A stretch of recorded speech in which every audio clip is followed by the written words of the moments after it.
Pois é, cara. O fotógrafo que trabalhava com a gente, na época eu trabalhava no Ministério Público, tive minha carreira concursada. Depois pedi exoneração. Aí você vê, né? Aí você olha pra esse ser humano aí... Aí eu... Não aguentou pela... Vou fazer uma pergunta, porque isso pra mim é muito importante saber. É sério, isso é muito importante saber. Você pediu exoneração pela monotonia, pelo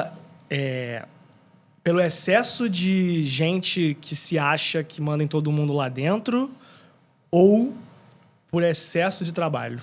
Ou por falta de propósito. Cara, excesso de trabalho nunca foi um problema meu, porque eu sou apaixonado pelo que eu faço e eu adoro ficar... Eu gosto de trabalhar. O meu problema mais era lidar em um ambiente na qual, assim, quando eu estava questionando tudo, eu lembro que essa cena para mim foi muito importante, que eu tinha entrado numa das secretarias e eu perguntei para uma secretária que de um procurador e falei assim, cara, você é feliz aqui? Tipo, você tá... Ela falou assim, claro, eu ganho 8 mil só para carimbar papel todo dia. Aí eu fiquei pensando, tipo... Aí eu voltei para casa, aí eu fiquei, tipo, pensando, martelando isso na minha cabeça, de, tipo assim, cara, ela passa, tipo, 10 a 12 horas por dia carimbando papel. E para ela isso daí tá maneiro pra caralho. Tipo, eu quero fazer outra coisa nas minhas 10, 12 horas. Mesmo que eu ganhe menos. Eu quero ter um propósito. Eu quero, tipo, poder fazer alguma coisa. A gente fez bastante coisa legal. Eu trabalhava na Codecon, lá no Ministério Público. Então, a gente divulgava vários casos de lá que estavam acontecendo. Inclusive, as próprias investigações da Marielle, a gente estava divulgando junto à Codecon. Então, a gente fez bastante projeto, mas em um dado momento eu precisava... ir para o mundo, eu precisava sair daquele mundo, eu precisava de algo que tivesse um propósito maior, entendeu? Isso é bom, cara. É um nível de autoconhecimento, né, cara? Você tem que conhecer. Assim, se você está buscando o propósito, porque de repente a gente também não sabe, obviamente, não sabe a história da mulher. Se para ela tem que sustentar não sei quantos. Privilégio. Eu aquilo ali é um privilégio dela, cuidar da mas família você dela. tem que saber o seu. Você tem que saber o seu. Se tava te faltando o propósito, que é o que eu acho que é a resposta, né? Você tem que procurar o seu, obviamente. É questão de, tipo, claro, eu falei de um caminho que eu estava privilegiado. Eu era jovem, sou jovem ainda. Tô brincando. Médio, jovem. Tô médio. Médio, mas, jovem, assim, milênio. Eu era muito jovem na época, já tinha terminado boa parte dos meus estudos, então eu podia me dar ao luxo de abrir mão disso. E depois passei por perrengues e tudo mais, depois voltei, enfim, jornada da vida, mas... Coisas normais. Eu acho que hoje em dia é isso que as pessoas mais jovens, inclusive, estão buscando. A gente que faz gestão das nossas equipes. O Fábio pega um guarda-chuva mais amplo que eu, mas eu faço gestão da equipe criativa de lá. É muito difícil você manter alguém, principalmente na parte de criação, que se você não der propósito para ela vir ao escritório todo dia. Antigamente as equipes eu só simplesmente cobrava. Hoje em dia, eu preciso dar um propósito. A pessoa precisa estar feliz ali para editar um vídeo, para fazer um flyer, para fazer não sei o que. Eu não consigo só simplesmente apertar o botão e vai sair um negócio bonito. Não vai. Vai ser um negócio robótico, vai ser uma merda. Aí, daqui a pouco, eu estou trabalhando com um monte de AI e não tenho nenhum material humano dentro da minha marca. Entendeu? Quantas vezes a gente falou de propósito aqui, né? Nossa, eu tô com esse discurso na cabeça, assim, desde o ano passado, muito forte, inclusive. Não tão jovem quanto o Felipe, porque eu já tô chegando no ENTA, né? Então, mas ano passado, tipo, foi o meu limite, assim, com relação a... Cara, eu preciso de um propósito, o que eu tô fazendo não tá legal, eu não tô feliz. E aí eu me vi muito naquele momento, assim, cara, eu tô fazendo outras pessoas ganharem muito dinheiro e eu não tô feliz com o que eu tô fazendo. No caso do Felipe, eu já trabalhava com uma coisa que eu estudei pra caramba pra trabalhar. Não é o mesmo caso do Felipe, no caso. Mas eu trabalhava com pessoas que não estavam necessariamente preparadas para trabalhar com o que a gente fazia, com o tipo de coisa que a gente fazia. E era muito desestimulante, assim. Não no nível de perspectiva que as pessoas têm exato, agora, tipo, né? de poder trocar mesmo, de se sentir... parte daquele todo e, assim, eu não sei sobre determinado assunto, mas fulano de tal aqui, com eles eu tenho essa troca. Fulano de tal sabe de alguma coisa, a gente pode trocar e a gente vai chegar numa ideia muito legal. vai ser divertido o processo.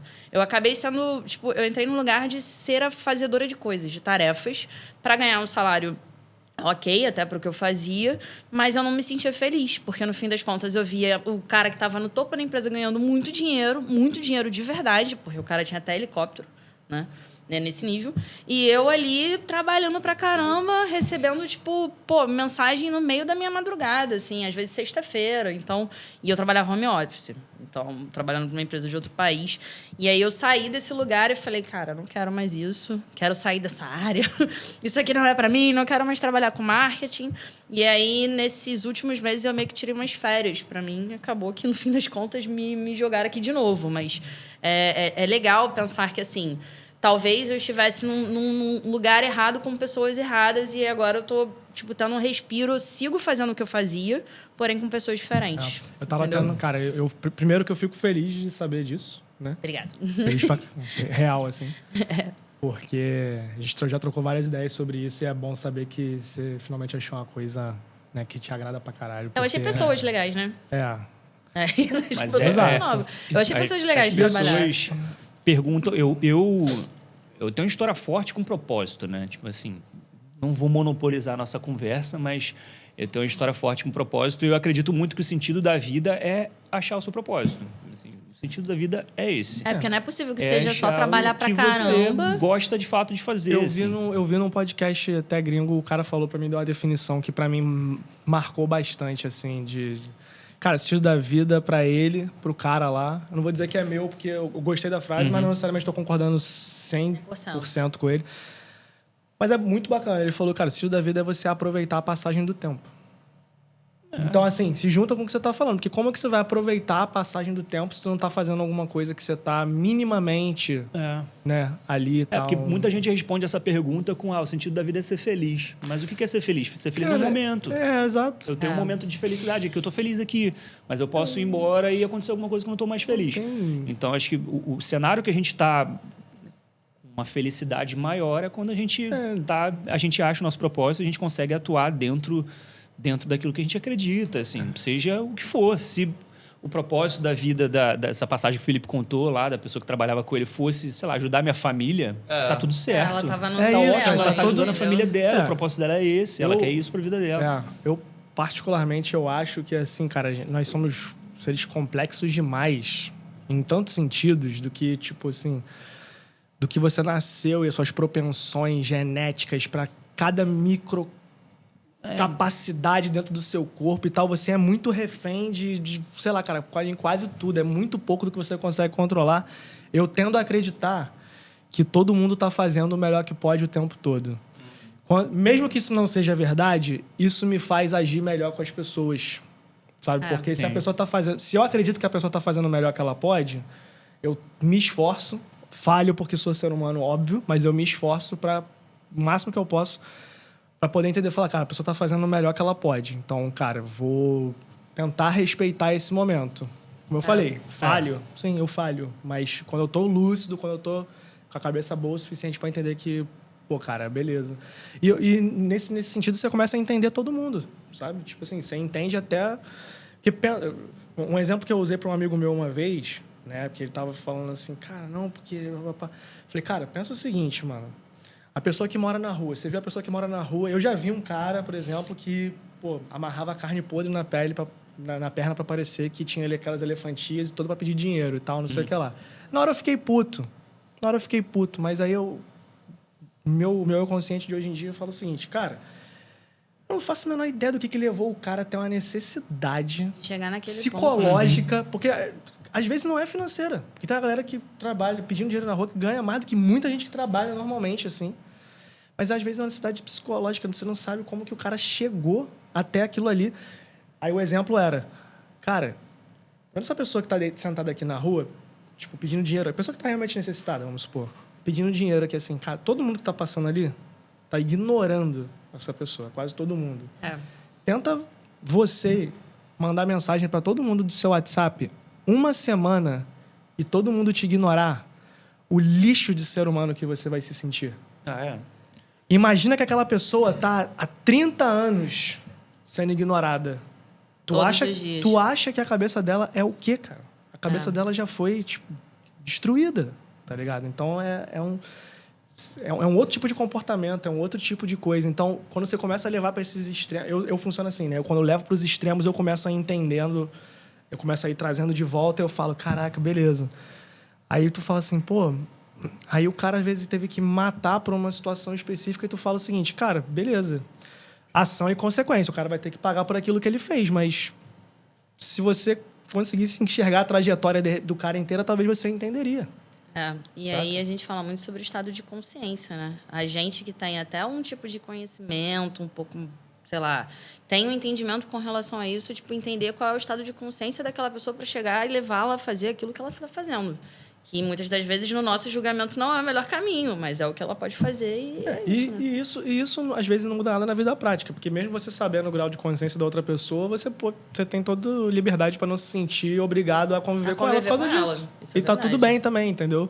É só você, tipo, é meio que só jogar o jogo sabendo a regra do jogo. O jogo mesmo não vai mudar muita coisa. Sim. O jogo mesmo a gente já sabe, né? Quase todo mundo já sabe o jogo ali e tal, não sei o que lá. Vai aprendendo um pouquinho mais, não sei o que lá. O jogo na forma geral. Mas se você souber a regra, você fala assim, beleza, aquela pessoa tá lidando com coisa de... Mas eu não sou obrigado. Eu sou obrigado. Eu acho que tudo isso que a gente falou aqui agora está muito ligado a, pelo menos, a minha filosofia de acreditar qual é o sentido da vida.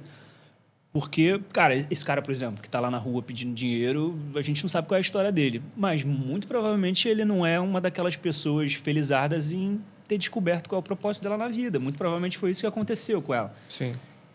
E aí tem uma questão muito mais complexa, pelo menos na minha cabeça, de tipo, meritocracia, por exemplo. Né? Como é que a gente vai falar de meritocracia com um ser humano que não sabe o que ele gosta, assim, sabe?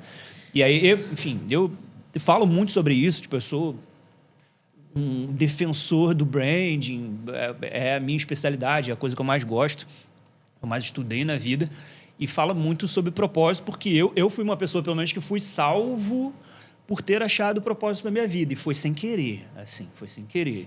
Tipo, eu cresci, enfim, era um adolescente muito solto, não tinha muito meu pai, não tinha muito minha mãe, era um cara que não sabia o que queria fazer da vida. Aí eu até brinquei, mandei quem era eu pra galera aqui, eu falava do que eu era... Eu me apresentava como, na época, quando eu comecei a virar sócio lá do Camiseteria, enfim, que caiu no meu colo, eu descobri que era aquilo que eu queria fazer pra vida, não vender camisetas, mas ajudar pessoas. Ajudar pessoas.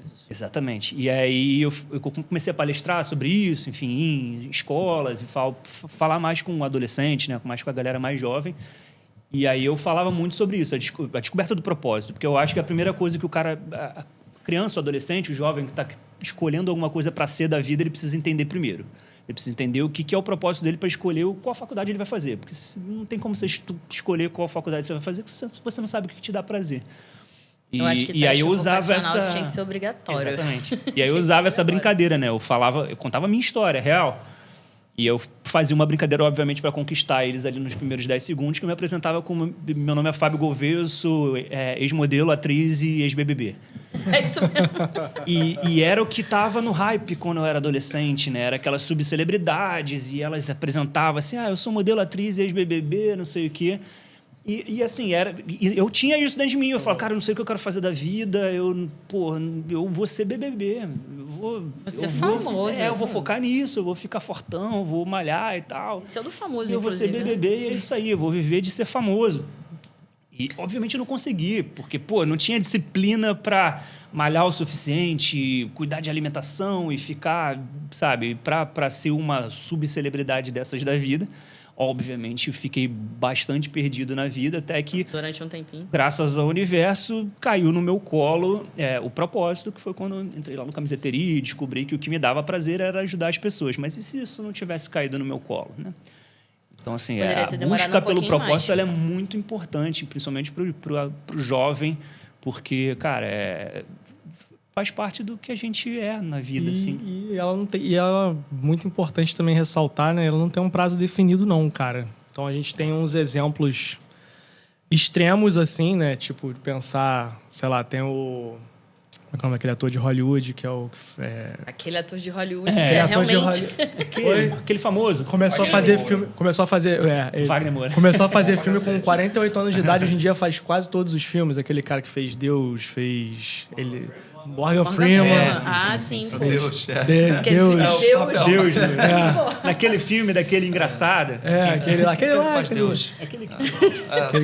Morgan Freeman e tal. Já sabe logo. Não, tem os casos mais extremos, que é tipo assim, cara, começou com 48 anos de idade, hoje em dia é um dos caras mais não sei o que lá. Então, assim, tem, beleza. Óbvio, a gente sabe, né? A gente tá falando aqui do negócio não desiste do seu sonho, mas a gente sabe que existe uma curva que, claro, quanto mais cedo você conseguir achar esse propósito, né, você vai ter mais energia pela juventude. Você vai ser na vida, assim, isso é fato. óbvio, isso é juventude. Mas se você não tem essa sorte, né, que nem, por exemplo, eu tentei trabalhar com música assim profissionalmente até uns 4 anos atrás. Eu tentei muito sério, assim, né? E, cara, era engraçado que, tipo assim, trabalho com tecnologia. É engraçado que a força que eu fiz para trabalhar com música é inversamente proporcional à força que eu fiz para trabalhar com tecnologia. E na tecnologia era Midas e na música era o, sei lá, Midas inverso. Tudo que tocava, falava assim, cara, maneiro, mas não floresce, né? Tipo, tem aquele negócio ali. Então, assim, eu tenho uma filosofia pessoal de que, às vezes, você, sei lá, quando você nasce, você é meio que jogado num rio, assim, e você, cara, ou você pode nadar contra a corrente, ou se jogar, ou nadar a favor. Então, as coisas vão surgindo, cara.